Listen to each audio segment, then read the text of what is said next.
శుక్లాంబరధరం విష్ణుం శశివర్ణం చతుర్భుజం ప్రసన్నవదనం ధ్యాయేత్ సర్వవిఘ్నోపశాంతయే. గణనాథ, కోటి కోటి ప్రణామములు.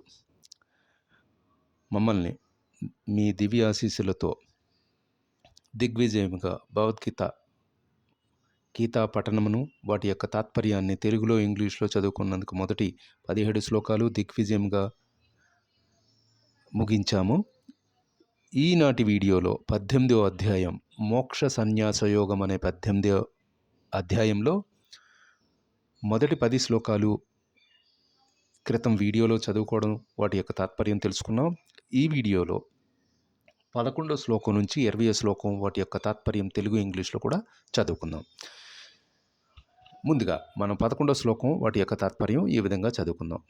11వ శ్లోకం. నాహి దేహభృతా సఖ్యం త్యక్తుం కర్మణ్యాశేషతః యస్తు కర్మఫలాత్యాగి స త్యాగిత్యాభిధీయతే.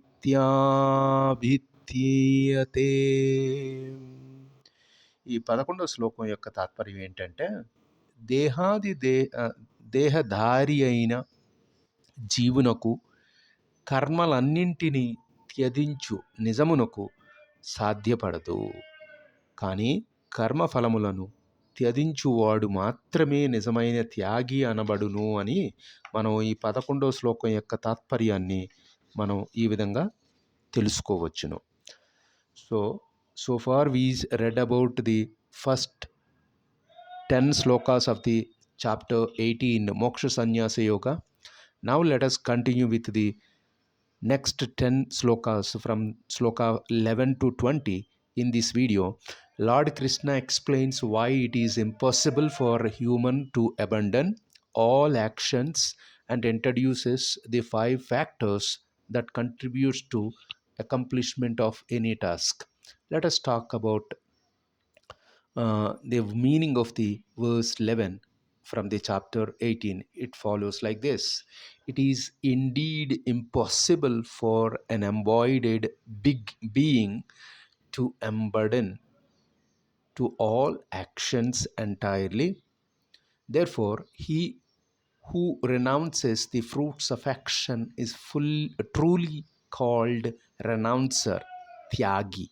So this was the meaning we can consider from the sloka 11 from the chapter 18 Moksha Sannyasa Yogam. Now let us read the 12th sloka. ముందుగా మన 12వ శ్లోకం చదువుదాం. అనిష్టమిష్టం మిశ్రం చ త్రివిధం కర్మణః ఫలం భవత్యా త్యాగినాం ప్రేత్యా నతు సన్యాసినాం క్వచిత్. ఈ 12వ శ్లోకం ఏం చెప్తుందంటే, త్యాగి కానట్టి వానికి మరణాంతరము ఇష్టము, అనిష్టము, ఇష్టానిష్ట మిశ్రమము అను త్రివిధ కర్మఫలములను కలుగుచుండును. కానీ నిజమునకు సన్యాసాస్త్రములోని వారికి సుఖ దుఃఖములను కలిగించే అట్టి ఫలములు ఎన్నడూనూ కలగవు అని మనం ఈ శ్లోకం యొక్క తాత్పర్యాన్ని ఈ విధంగా తెలుసుకోవచ్చును. The 12th sloka which conveys like this: the threefold fruits of action, unpleasant, pleasant and mixed, occur after death to those who are attached, but for those in the order of the renunciation, sannyasis, there are no such fruits. This was the meaning. We can take it from the sloka 12 of the chapter 18 Moksha Sannyasa Yogam. తదుపరి మనం 13వ శ్లోకం వాటి యొక్క తాత్పర్యం ఏ విధంగా చదువుకుందాం. ముందుగా 13వ శ్లోకం. పయచ్యాతాని మహాబాహో కారణాని నిబోధమే సాన్యే కృతాన్నేంతే చిత్తాని సిద్ధయే సర్వకర్మాణామా. ఈ 13వ శ్లోకం ఏం చెప్తుందంటే, ఓ మహాబాహుడవైన అర్జున, వేదాంతము ననుసరించి సర్వకర్మలు సిద్ధించుటకు 5 కారణములు కలవు. ఇప్పుడు వాటిని నా నుండి వినుము అని అర్జునుడికి కృష్ణుడు పలికిన ఈ శ్లోకం యొక్క తాత్పర్యాన్ని ఈ విధంగా మనం అర్థం చేసుకోవచ్చును. The 13th shloka which conveys like this: O mighty armed Arjuna, learn from me the 5 factors for the accomplishment of all actions as declared in the Sankhya philosophy. This was the meaning of the Sloka 13 from the chapter 18. తదుపరి మనం 14వ శ్లోకం వాటి యొక్క తాత్పర్యం ఈ విధంగా చదువుకుందాం. అధిష్టానం తథా కర్త కరణం చ ప్రదద్విగతం వివిధాశ్చ పృథకేశ్చార్థ దైవం చైవత్రాపజ్ఞయమం.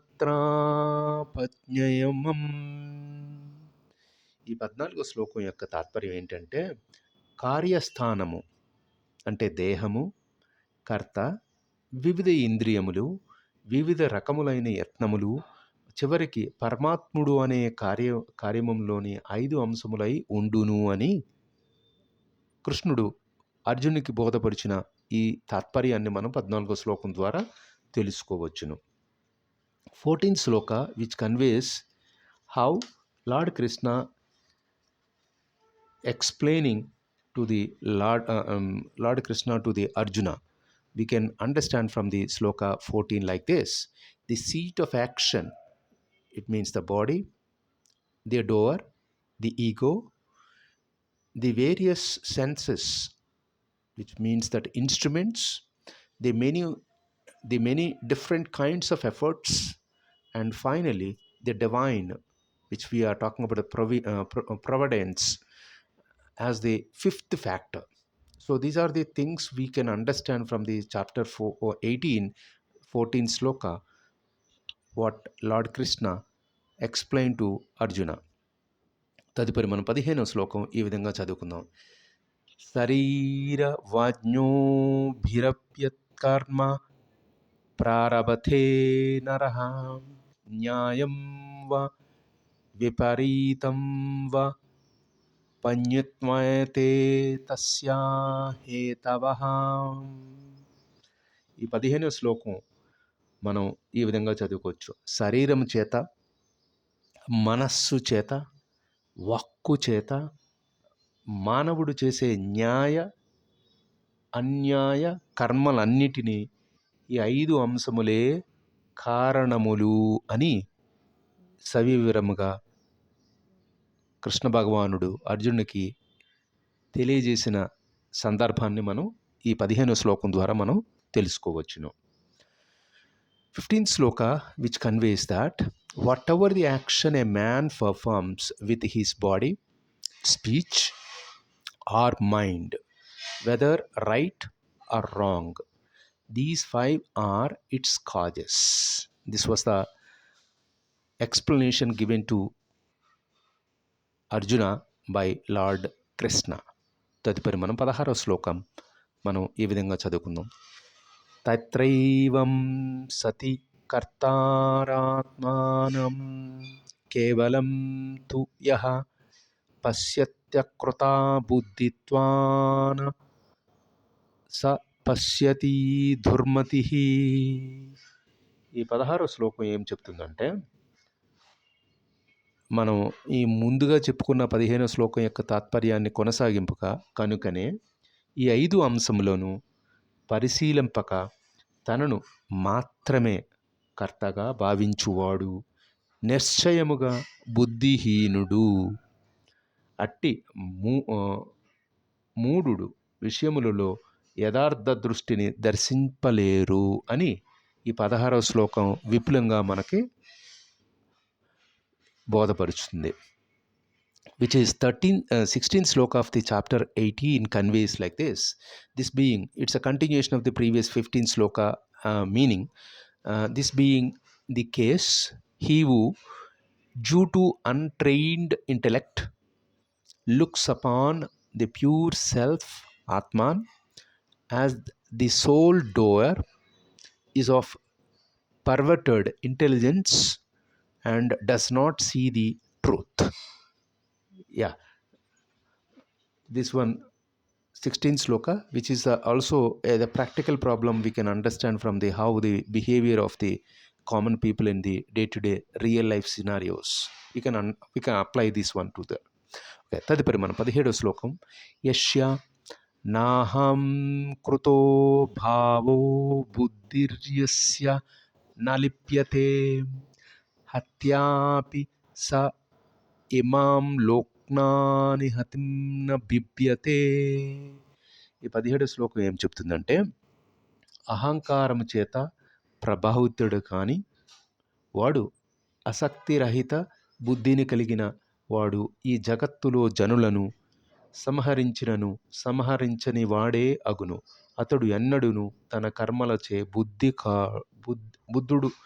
బద్ధుడు కాడు అని మనం 17వ శ్లోకం యొక్క తాత్పర్యాన్ని మనం ఈ విధంగా తెలుసుకోవచ్చును. తదుపరి మనం 17th sloka, which conveys like this.